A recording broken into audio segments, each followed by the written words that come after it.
예, 일반 이제 평신도 이제 성도님들께서 성경을 이렇게 보실 때 한 단락을 이렇게 읽고 이해하시기가 좀 많이 어렵습니다. 한 단락을 읽어도 그 안에 하나님이 의도하신 그 숨겨서 계시하시는 그 영적인 그런 의미들을 평신도는 사실 알기가 어려워요. 몇 시간, 몇 날 이렇게 그 한 단락만 연구해야 알까 말까 정도예요. 그러면 성경 한 권, 마태복음이면 마태복음, 요한복음이면 요한복음, 그 한 권을 일반 평신도가 이해하는 건 거의 불가능합니다. 이 마태복음 28장 그 각 장의 전체 주제, 그리고 그 의미, 그 안에 숨겨서 계시하는 것들, 그 28장을 전체를 흐름을 파악을 하고 의미를 알고 이 마태복음에서 무엇을 말을 하는지 그것을 이해하기가 불가능합니다. 그런데 이 성경 66권 이 전체를 창세기부터 요한계시록까지 전체를 다 파악하고 각 구절의 성경 구절들을 다 존중하고 다 그 흐름을 파악하면서 이 성경이 무엇이라고 말을 하는지를 안다는 건 불가능에 더 불가능해요. 근데 여러분들은 참 복이 많으신 분들이신데 큰사랑교회 이 목사님이신 박효종 목사님, 이 어렸을 때부터 부름을 받고 지금 60 가까이 목회하시면서 전도사 생활 목회를 하시면서 물질적으로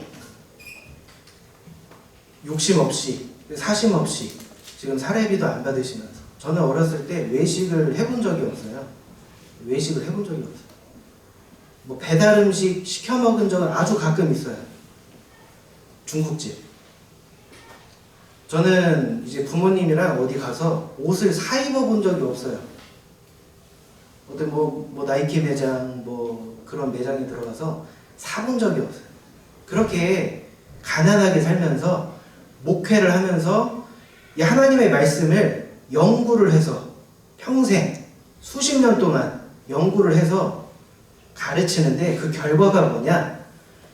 창세기부터 요한계시록까지 전체의 이 성경에서 말하는 진짜 사실, 하나님이 말씀하시고자 하는 숨겨서 계시하시는 그 사실들을 종합해서 전체적인 스토리로 설교하시고 우리에게 가르쳐 주시는데, 여러분 이미 그런 설교들을 다 들으셨어요. 다 배우셨고, 그리고 지금은 원하시면 제가 참 이 종원 형제님하고 용훈 집사님 참 감사하는데, 십몇 년 전에 이렇게 설교해놨던 거를 다 녹음을 해서 보존을 하고 계세요. 그래서 여러분 성도님들이 원하시면요 다시 들을 수 있어요. 그 설교, 그 기독교의 핵심 진리 들으실 수 있어요. 여러분 이건 엄청난 축복이에요. 축복. 듣고자 해도 듣지 못해요. 알고자 해도 절대 알 수 없어요. 일평생 이 하나님이 맡기신 이 목회, 이것을 사심 없이 물질에 욕심 부리지 않고 가난하게 살면서 수십 년 동안 연구하면서 지금 설교를 하시는 이 결과가 뭐냐? 그런 진리들을 아시고 가르치신다는 거예요. 이게 엄청난 축복입니다. 여러분 오늘은 이 신학적인 질문을 던지고 그 질문에 대한 답을 함으로써 우리가 기독교의 핵심 진리에 대해서 배우고, 그리고 그 진리에 빈틈없이 견고히 진리의 체계를 우리가 세우는 시간을 가졌으면 좋겠어요. 여러분 보통 이 세상에 있는 사람들 또 그리고 이제 교회에 처음 나오시는 분들, 이 기독교의 이 진리에 대해서 잘 모르시는 분들이 이제 그렇게 말을 해요. 아니, 하나님은 왜 선악과를 만드셨어? 선악과를 왜 만드셨어?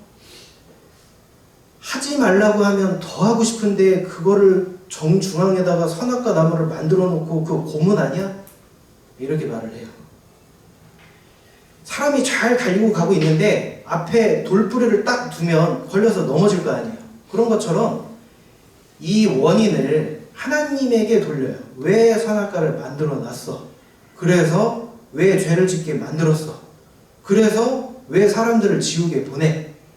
이렇게 비난하고 이제 비판을 하는데, 여러분들은 어떻게 여기에 대해서 답을 하시겠습니까? 답을 하실 줄 알아요. 왜냐하면 이런 의문을 제기하고 이런 이야기를 하는 건 기독교의 진리에 대해서 모르기 때문에 이런 소리를 하는 거예요. 성경 구절 한번 보여주시나요? 제가 한번 읽어보겠습니다. 하나님이 가라사대 우리의 형상을 따라 우리의 모양대로 우리가 사람을 만들고. 여러분, 하나님께서는 우리를 하나님의 형상을 따라서 창조하셨어요. 이 하나님의 이 외적인 모습뿐만 아니라 이 하나님의 이 본질, 그리고 관계를 맺는 방식, 이것을 따라서 인간을 창조하셨는데, 이 성부, 성자, 성령 이 세 하나님의 가장 큰 특징은 연합하신다는 거예요. 세 분이신데 마치 한 분처럼 연합하세요. 이런 관계의 방식을 가지고 있어요. 이것을 따라서 사람을 창조하셨어요. 다음 성경 구절 한번 볼까요? 제가 읽겠습니다. 이러므로 남자가 부모를 떠나 그 아내와 연합하여 둘이 한 몸을 이룰지로다. 다음 성경 구절. 이러므로 사람이 부모를 떠나 그 아내와 합하여 그 둘이 한 육체가 될지니. 여러분, 사람은 기본적으로 연합하는 존재예요.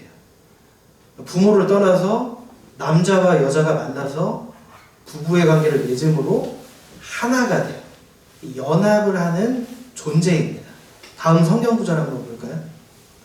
저희는 세상에 있사옵고 나는 아버지께 가옵나니 거룩하신 아버지와 내게 주신 아버지의 이름으로 저희를 보전하사 우리와 같이 저희도 하나가 되게 하옵소서. 다른 말로 하면 저희도 우리처럼 연합하게 하옵소서. 연합하시려고 창조하셨어요. 창조의 목적이 연합이에요. 연합. 여러분, 그 연합이라는 건 이 하나가 되는 건데, 모든 것을 상호간에 다 줌으로써 사랑을 나누고 관계를 맺는 방식이 이제 연합인데, 여러분, 연합이 의미가 있는 건 자유의지를 가지고 서로 사랑을 나누고 서로 다 상호간에 주고 하는 게 의미가 있잖아요. 그래서 인간이 로봇가 아니에요. 딱, 야, 너는 나를 사랑하게 될 것이다. 따다다닥 딱 해가지고 프로그래밍 해서 하나님과 연합하고 사랑을 나누고 하면 그게 뭔 의미가 있어요? 그 의미가 없어요. 기본적으로 인간은 어떤 것을 가지고 있냐면 자유의지를 가지고 있어요. 그래서 하나님이 창조하셨을 때 연합하는 존재로 창조하셨고, 연합을 할 수 있는 존재로 창조를 하시고 계약을 맺으신 거예요. 내가 너에게 모든 걸 다 줄 거야. 내가 만든 이 에덴 동산, 내가 창조한 이 모든 것들 너에게 다 줄 거야. 너 나랑 연합하겠어? 너 나랑 연합할 거야? 예, 하고 계약을 맺었어요. 그게 뭐예요? 선악과예요. 여러분, 처음에 창조했을 때 하나님의 형상을 따라서 하나님처럼 창조했어요. 그래서 어떤 악도 행할 수 없어요. 그냥 선한 존재예요. 그 자체가 하나님처럼. 그래서 법이 필요가 있습니까? 거짓말하지 마라, 때리지 마라, 서로 사랑해야 된다, 이런 법 자체가 필요가 없어요. 왜요? 하나님처럼 창조했기 때문에, 선한 존재로 연합을 하는 존재로 창조를 했기 때문에 그런 법이 필요가 없어요. 근데 어떤 건 필요해요? 연합을 할 거야, 연합을 안 할 거야. 이거 선택할 수 있나요, 없나요? 선택할 수 있어요. 하나님을 좋아할 수도 있고, 이 하나님이 주시는 것들을 받으면서 행복할 수도 있고, 아니면 나 하나님 같은 거 필요 없어. 나 내 마음대로 살 거고, 난 내 마음대로 선택을 할 거고, 나는 그렇게 할 거야. 연합을 깰 수도 있어요. 그 선택권이 있다고요. 왜냐? 자유를 주셨기 때문에. 네가 연합할 수도 있고 나와 연합 안 할 수도 있고 네가 선택해. 그 의미로 선악과는 금지의 개념이 아니라 자유를 주신 거예요. 자유. 이거 까먹지 마. 금지한 게 아니라 자유를 주신 거라. 네가 나와 연합할 수도 있고 나와는 관계없이 네가 독자적으로 할 수도 있고 그 길을 두신 게 선악과입니다. 여러분, 아담이 이 하나님과 연합했을 때는 어떠한 법도 필요 없었어요. 근데 선악과를 딱 따먹고 하나님과의 이 연합, 하나님과의 이 주종관계, 이것을 딱 깨고 이제 수많은 문제들이 생기는데, 이건 마치 이거와 같아요. 여러분, 여기에 빛이 있으면 어둠이 있을 수 있습니까? 없어요. 빛이 떠나가면 반드시 어둠이 와요. 여러분, 포도나무와 연합해서 붙어 있으면 문제가 안 일어나요. 그 안에 생명이 있고 포도가 익어가고 포도가 맛있게 자라요. 포도나무에 붙어 있으면요. 근데 포도가 포도나무에 떨어지면 이제 문제들이 생기는 거예요. 썩기 시작하고 냄새가 나고 먹을 수 없고 보는 것도 흉측한, 그렇게 진물이 흐르고 썩은 내가 나는 그런 과일이 되는 것처럼 하나님이 영적인 이 원리, 영적인 현상을 사람들의 시각에서 이해하시도록 이 세상에 이런 장치들을 해놓으셨어요. 아담이 하나님과 붙어있을 때, 연합했을 때는 아무런 문제가 없어요. 근데 빛이시고 모든 것들의 근원이신 하나님을 떠났어요. 연합이 깨졌어요. 그때부터는 어떤 문제가 이제 납니까? 타락이 시작되는 거예요. 그래서 거짓말하지 마라, 도둑질하지 마라, 때리지 마라, 간음하지 마라, 이런 수천 가지, 수만 가지의 법들이 생겨요. 타락했기 때문에.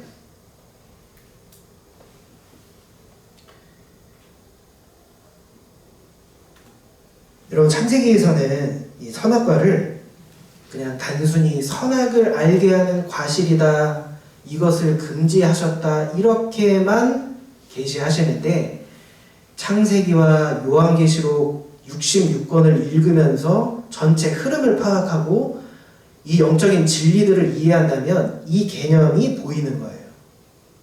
선악과는 금지가 아니라 자유예요.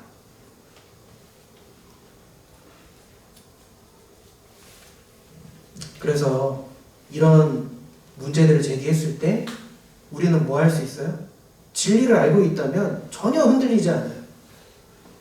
영적인 것들의 이 진리에 깊은 것들을 모르기 때문에, 그런 오점이 있기 때문에 그런 반감이 생기고 하나님을 향해서 책임을 돌리고 하는 겁니다. 그래서 이 부분에 있어서 우리는 이 진리의 체계를 견고히 세우실 수 있기를 바랍니다. 두 번째 질문입니다. 이것도 동일하게 믿지 않는 사람들, 또 교회에 나와서 처음 신앙생활 하시는 분들이 이제 이런 문제 제기를 해요. 아니, 조선시대에 살던 사람들, 이순신 장군, 세종대왕, 참 이런 위대한 사람들 왜 지옥에 갑니까? 그들은 예수님도 모르고 몰랐잖아요. 몰랐으니까 복음을 들을 기회도 없었고 하나님을 알지도 못했는데 그들이 지옥에 가는 게 공평합니까? 이건 불공평합니다. 그래서 이 책임을 또 누구에게 돌려요? 하나님에게 돌려요. 왜 조선시대에는 하나님이 왜 말씀 안 하셔서 그들, 이순신 장군, 세종대왕, 이런 사람들, 이런 위인들이 왜 지옥에 가느냐? 이건 하나님의 이 의가 의롭지 않은 거 아니냐? 불공평한 거 아니냐? 이렇게 문제를 제기하고, 나 그런 하나님 싫다, 이렇게 이제 이야기를 하는데 이것 또한 모르기 때문에 이런 이야기를 하는 거예요. 자, 세 가지를 말씀을 드릴 거예요. 여기에 대해서 세 가지. 자, 첫 번째는 구원 자체가 은혜예요. 구원 자체가 은혜. 여러분 그 계약을 이렇게 하잖아요. 부동산 계약을 했어요. 월세 계약을 했습니다. 그럼 상호간에 지켜야 하는 것들이 있죠. 집주인은 공간을 제공하고 이 세입자는 보증금과 월세를 매달 정해진 기간 동안 따박따박 내야 돼요. 그런데 일반적으로 세입자가 월세를 못 내요. 그러면 계약서를 부동산에서 쓸 때 3개월 동안 이 월세를 못 내면 퇴거 조치한다. 이런 사항들이 있어요. 그러면 월세를 못 냈어요. 3개월 동안. 그러면 집주인은 뭐 하면 돼요? 계약대로 하면 돼요. 계약대로. 나가라. 보증금에서 월세 까고 나가라. 그러면 나가야 되는 거예요. 여러분 하나님과 인간 사이에 계약을 하셨어요. 연합을 하시고 서로 상호간에 지켜야 하는 것들을 규정하시고 계약을 했어요. 누가 파기했어요? 계약을 누가 범했어요? 인간이 범했어요. 그러면 하나님은 계약대로 하시면 돼요. 뭐 하시면 돼요? 계약을 어긴 대가 치르게 하고 계약을 어긴 존재들이 가게 되는 음부와 지옥에 그냥 넣으시면 되는 거예요. 하나님은 그냥 법대로 하시면 되는 거예요. 그런데 사랑이 많으신 하나님이 뭐 하셨어요? 구원하시고자 하셨어요.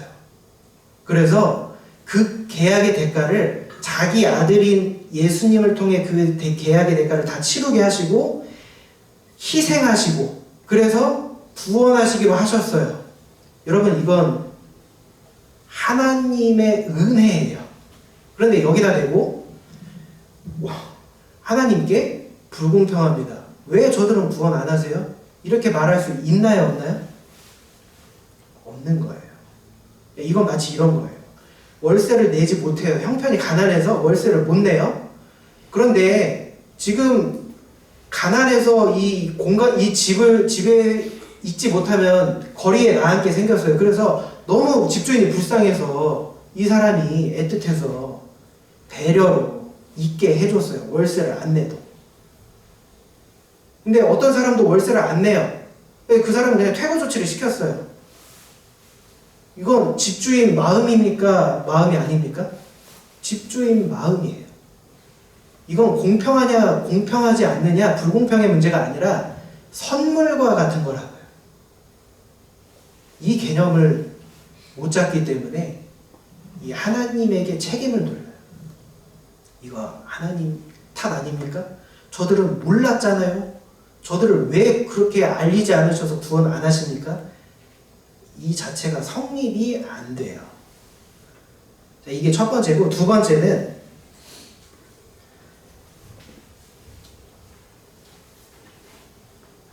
하나님이 이미 계시하셨기 때문에. 한번 다음 성경 구절 한번 볼까요? 제가 한번 읽겠습니다. 내가 너로 원수가 되게 하고 너의 후손도 여자의 후손과 원수가 되게 하리니 여자의 후손은 내 머리를 상하게 할 것이요 너는 그의 발꿈치를 상하게 할 것이니라. 여러분 하나님께서 아담이 그 계약을 딱 파기했을 때 뭐 하셨냐면 이 계약을 회복할 수 있는 길을 계시하셨어요. 알리셨어요? 안 알리셨어요? 알리셨어요. 그래서 예수님이 오시지 않았던 시대에는 예수님이 오실 자 우리를 위해서 하나님이 계시하신 여자의 후손, 여자의 배만 빌려서 오는 그 존재, 그 하나님의 아들, 대속자, 그것을 믿기만 하면 구원받는 시대예요. 아브라함이 무엇으로 구원받았어요? 믿음으로. 믿음으로 구원받았어요. 노아가 왜 노아의 그 홍수 사건에 왜 구원받았습니까? 믿음으로 구원받았어요. 믿음으로 구원받는 시대예요. 그 구원의 길을 예비하셨어요. 예수님 오시기 전에 이전의 사람들도 구원받도록 하나님이 길을 만들어 놓으셨어요. 그리고 알리셨어요? 안 알리셨어요? 알리셨어요. 그러면 후손들에게 이 중요한 사실, 인간의 운명이 달라지는 이 사실을 자기 아들, 딸, 자기 손자 알렸어야 됩니까? 안 알렸어야 됩니까? 알렸어야죠. 교육을 똑바로 했어야죠. 이거 누구 책임입니까? 하나님 책임입니까? 하나님은 알릴 의무도 없어요. 그런데 계약을 딱 파기하고 나서 그 아담과 하와에게 알리셨어요. 계시하셨다고요. 이건 선조들의 분명한 책임이 있습니다. 책임이 있어요. 여러분, 엘리와 두 아들, 이 제사장인 이 엘리가 두 아들이 있었어요. 두 아들에게 하나님을 가르쳤어야죠. 하나님은 두려우신 분이고 하나님은 전능하신 분이고 그분에게 예배할 때, 그분에게 제사할 때 똑바로 예의를 갖춰서 정해진 규례대로, 율법대로 제사를 하도록 가르쳤어야죠. 그거 안 해요? 두드러 패서라도 가르쳤어야죠. 가르쳤어야죠. 그런데 엘리는 뭐 했어요? 가르치지 않았어요. 그랬더니 하나님이 어떻게 하셨어요? 두 아들만 심판하셨어요? 가르치지 않은 아버지도 함께 심판하셨어요. 그 두 아들, 아버지만 심판하셨습니까? 그 후손들도 심판하셨어요. 여러분, 자녀가 있으시다면 부모로서 책임감을 가지셔야 돼요. 자녀에게 똑바로 가르치셔야 돼요. 똑바로. 하나님에 대해서, 이 계약에 대해서, 이 인간의 운명이 달라지는 이 진리에 대해서 똑바로 가르치셔야 됩니다. 그 책임이 부모에게는 있어요. 여러분, 세 번째, 죄송합니다. 이 두 번째 이 질문을 이어서, 죄송합니다. 세 번째. 성경 구절을 한번 다음 보여주실까요? 제가 한번 읽겠습니다. 이는 하나님을 알만한 것이 저희 속에 보임이라. 하나님께서 이를 저희에게 보이셨느니라. 창세로부터 그의 보이지 아니하는 것들 곧 그의 영원하신 능력과 신성이 그 만드신 만물에 분명히 보여 알게 되나니 그러므로 저희가 핑계치 못할지니라. 여러분, 하나님께서 이 아담과 하와에게 그 계시를 하셨을 뿐만 아니라 하나님은 일반적인 계시를 하세요. 창세에 살았던 시대의 사람이나 조선시대에 살았던 사람이나 지금 현대를 살아가는 사람이나 모두 동일하게 이 성경 구절을 보면 뭐 하셨다고 하세요? 하나님을 알만한 것들을 저희 속에 보였다라고 하세요. 저희 속에. 여러분, 조선시대에 이렇게 보면 그런 말이 있잖아요. 하늘이 알고 땅이 안다. 이게 무슨 개념이에요? 신이 보고 있다는 개념을 조선시대의 사람도 뭐 했어요? 가지고 있었어요. 하늘이 한다. 천벌을 받는다. 그런 일을 하면 천벌 받는다. 이런 개념이 그 사람 속에 뭐가 있냐? 야, 신은 있어. 신은 존재해. 이런 것들을 하나님이 인간 속에 뭐 하셨어요? 넣어 놓으셨어요. 그래서 죽을 병 걸리거나 큰 어떤 위기를 겪거나 하면 누구를 찾아요? 누구 찾습니까? 신을 찾아요. 왜 내 잘못 없는데 왜 나는 이런 걸 겪어야 됩니까? 누구를 찾는 거예요, 지금? 신을 찾아요. 초월적인 존재를 찾아요. 이게 그 사람 속에 넣어두신 거예요. 모든 사람, 창세에 살던 사람이나 조선시대의 사람이나 지금 현대 사람이나 그 사람 안에 이 신이 존재한다는 것을 넣어두셨어요. 그리고 여기 그렇게 말하잖아요. 창세로부터 그의 보이지 아니하는 것들, 보이지 않는 것들, 하나님에 관한 거, 하나님의 존재, 그 존전 의식, 이것이 만드신 만물에 분명히 보여 알게 된다. 그래서 너희들은 핑계 못해. 핑계 못한다. 이게 뭔 말이냐? 만물을 보고 하나님을 알게 된다는 거예요. 찾으면, 더듬어 찾으면 하나님을 알게 된다는 거예요. 그런 장치들을 어디에 해놓으셨어요? 만물에 해놓으셨어요. 조선시대 사람들도 만물을 보고 하나님을 알 수 있도록 해놓으셨어요. 여러분, 집을 딱 나갔다가 집에 딱 들어왔는데 금덩이가 딱 있네. 그러면 이거 누가 갖다 놨네. 누가 여기다가 갖다 놨구나. 당연한 상식 아닙니까? 그런 자연의 법칙들을 하나님이 정해놓으셨어요. 그러면 저 높이 떠있는 태양, 달, 저기에 저게 존재한다면 누가 저기다가 만들어 놨거나 갖다 놨거나 그러면 이 우주 너머에 계시는 분이 있다라는 걸 생각하는 게 당연한 상식 아닙니까? 상식이죠. 알아요. 압니다. 핑계하는 거예요. 왜? 하나님이라는 존재가 있으면 그분의 말을 들어야 되고 그분의 컨트롤을 받아야 되고 내가 그분보다 아래이고 그분의 지시를 받아야 되고 이런 관계가 싫어요. 그러니까 거부하는 거예요. 조선시대에도 하나님을 알만한 것들을 태초의 시대에도 창세 시대에도 중세 시대에도 만물을 보면 하나님을 알 수 있도록 해놓으셨어요. 그런 일반적인 계시를 하셨어요. 그래서 핑계하지 못해요. 그래서 하나님은 의로우세요. 다음 성경 구절 한번 볼까요? 제가 한번 읽겠습니다.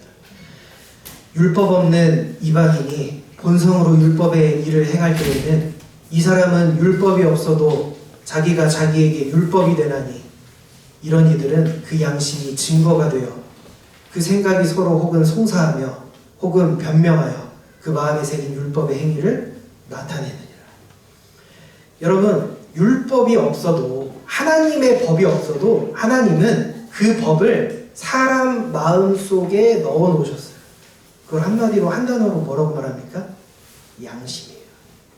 도둑질이 나쁜 건 줄 알아요. 거짓말하는 게 죄라는 거 알아요. 사람을 폭행을 하면 그게 죄라는 건 어린아이도 알아요. 그 양심을 인간 속에 두셨어요. 그러면 이 사람이 만물을 보고 하나님 이 초월적인 존재가 있구나. 신은 있구나. 나 그분을 만나고 싶다. 그분의 말을 듣고 싶고 내가 그분에게 도움을 받고 싶고 그분을 의지하고 싶다. 이런 마음을 품고 마음의 양심에 의를 추구하고 선을 추구한다면 그 사람을 하나님이 찾으실까요? 안 찾으실까요? 하나님은 그런 사람을 구하시려고 이제까지 일하시는데 그러한 행위를 하고 그러한 마음의 성품을 가지고 그러한 중심으로 인생을 산다면 하나님이 고넬료처럼 천사를 보내서라도 그 사람에게 계시하시지 않으시겠습니까?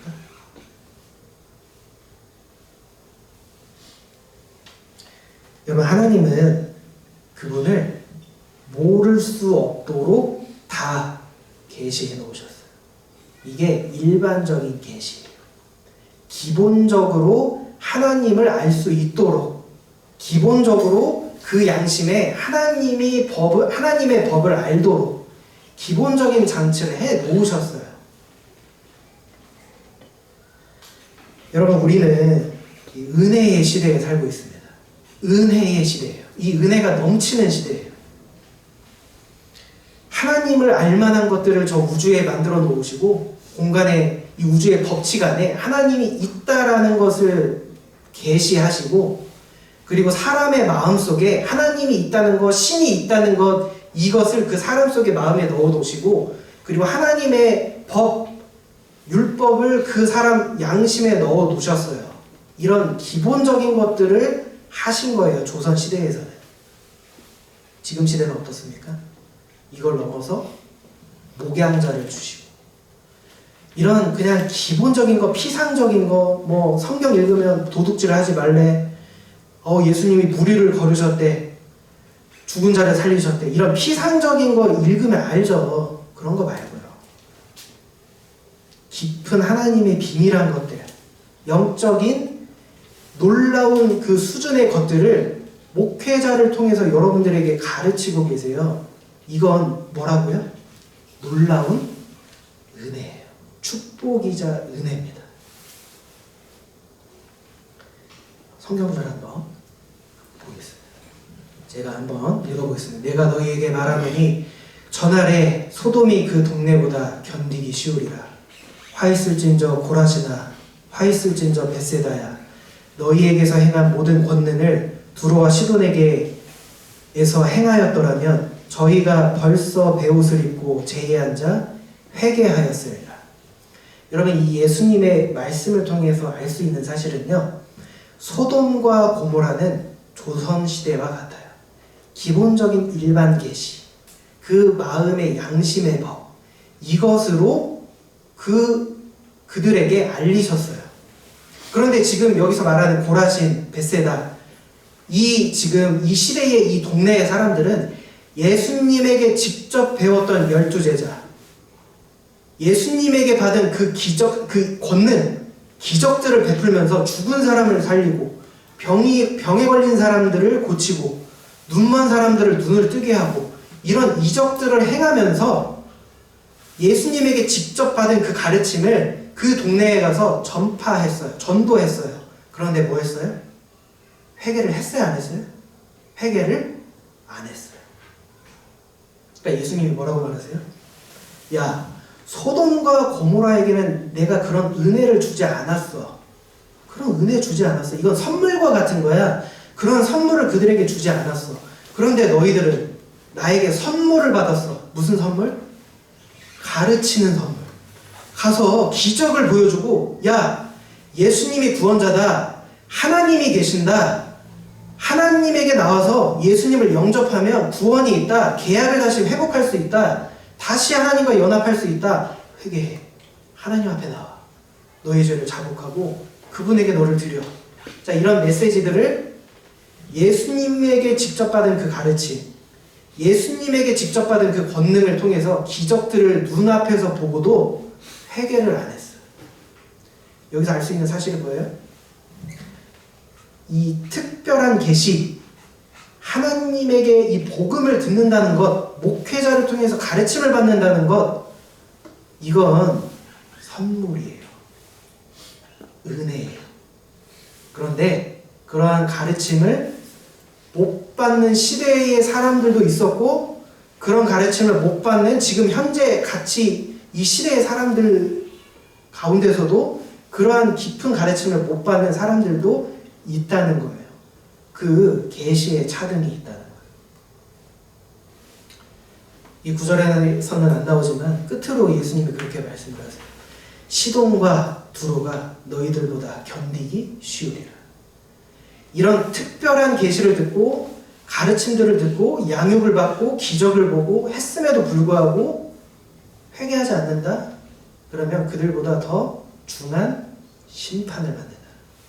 여러분, 우리 큰사랑 교회, 예? 여기서 뭐 얼마나 더 깊은 영적인 진리를 가르칠 수가 있겠습니까? 여러분, 이 교회에서 기적들이 일어나죠? 우리 지원자매가 죽었어야 하는 사람인데 살아 돌아왔어요. 다 봤잖아요. 안 보신 사람 있어요? 다 보셨죠? 여기 성도님들 나와서 간증을 하시죠. 내 삶의 역사하시는 하나님. 그런 기적들을 눈앞에서 펼쳐지는 것들을 보고 가르침들을 듣고 영적인 이런 한 사람이 인생을 통째로 다 들여서 목회자로 쓰임을 받아서 성경 연구를 수십 년 동안 평생 동안 해야 이룰 수 있는 그런 경지, 그 진리의 경지의 말씀을 들으면서도 회개하지 않는다? 여러분, 이건 중한 심판을 받는 거예요. 그렇게 말하는 거예요. 조선시대에 있는 사람들, 이 큰사랑교회에서 행해지는 기적, 큰사랑교회에서 들려지는 진리의 말씀, 그 영적인 진리의 깊이, 그 진리의 체계를 들었으면 조선시대의 이순신 장군도 구원받을 수 있었겠다. 이게 예수님의 지금 말씀입니다. 저희가 벌써 베옷을 입고 회개하였으리라. 여러분, 특별한 은혜, 특별한 선물을 지금 우리는 받고 있어요. 그 선물을 잘 받으셔서 구원에 이르는 사람이 될 수 있기를 바랍니다. 시간 잠시 목사님 나가실 때까지 기도하겠습니다.